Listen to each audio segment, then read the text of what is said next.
আসসালামু আলাইকুম এভরিওয়ান, কেমন আছেন আপনারা সবাই? আলহামদুলিল্লাহ, আমিও ভালো আছি আপনাদের দোয়ায়।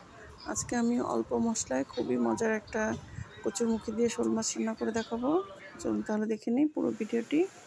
এই জন্য আমি চুলায় একটা প্যান বসিয়ে দিয়েছি, এর মধ্যে দিয়ে দিয়েছি রেগুলার সয়াবিন তেল, আর এর মধ্যে আমি এখন পেঁয়াজ কুচি দিয়ে দিয়েছি।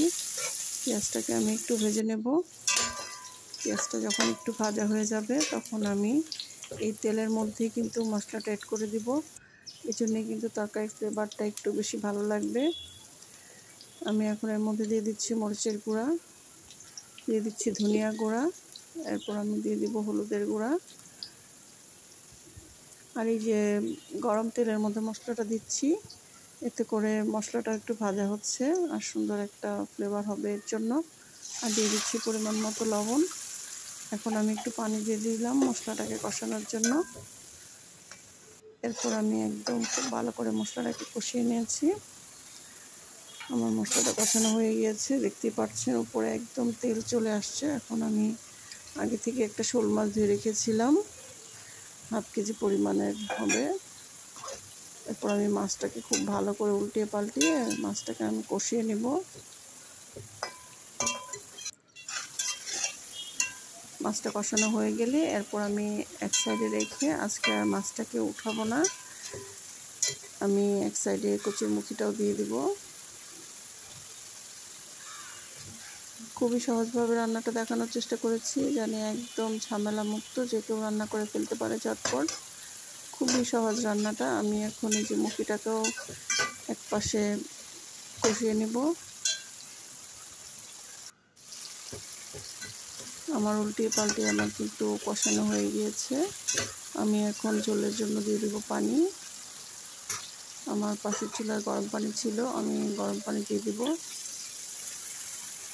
গরম পানি দিলে তরকারির টেস্টটা একটু ভালো হয় বেশি। যে কোনো তরকারিতে গরম পানি ইউজ করলে ওই তরকারির টেস্টটা দ্বিগুণ হয়ে যায়। এরপর নেড়ে চেড়ে ঢাকনা দিয়ে ঢেকে দিব মুখিটা সিদ্ধ হওয়া পর্যন্ত। এই রান্নাটা কিন্তু একদম সহজ, আমার কাছে মনে হয় দুনিয়ার সব থেকে সহজ রান্না এটা। এই যে দেখতেই পাচ্ছেন আমাদের কচুরমুখিগুলো কিন্তু সিদ্ধ হয়ে গিয়েছে, আর মাছটাও খুব ভালো করে কুক হয়েছে। তো আমি এখন আর কিছুক্ষণ রান্না করে চুলাটা অফ করে দিব, তাহলে আমাদের রান্নাটা শেষ হয়ে যাবে। আর যখন ঠান্ডা হবে তখন কিন্তু সব তরকারি ঝোলই একটু টেনে যায়, তো আমি একটু ঝোল থাকাকালীন চুলাটা অফ করে দিব, কারণ কচুরমুখী একটু ঝোল ঝোলই ভালো লাগে। এর জন্য এই তরকারির ফ্লেভারটা একদম আলাদা, অনেক ভালো, খেতেও অনেক মজা হয়েছে। আপনারা অবশ্যই এভাবে একদিন রান্না করবেন, আশা করি আপনাদের কাছেও ভালো লাগবে এই সহজ রেসিপিটা। আমার হাজব্যান্ড তো খেয়ে অনেক খুশি হয়েছে, বলে আজকের তরকারিটা অনেক মজা হয়েছে। তো ভাবলাম আপনাদের সঙ্গে শেয়ার করি এই সহজ রান্নাটা, যেন আপনাদেরও কোনো উপকারে আসে। আর তরকারির কালারটা দেখেই নিশ্চয়ই বুঝে গিয়েছেন যে এটা অবশ্যই খেতে অনেক মজা হয়েছে। আর যদি আপনাদের কাছে ভালো লেগে থাকে তাহলে অবশ্যই লাইক কমেন্ট শেয়ার করে দিবেন।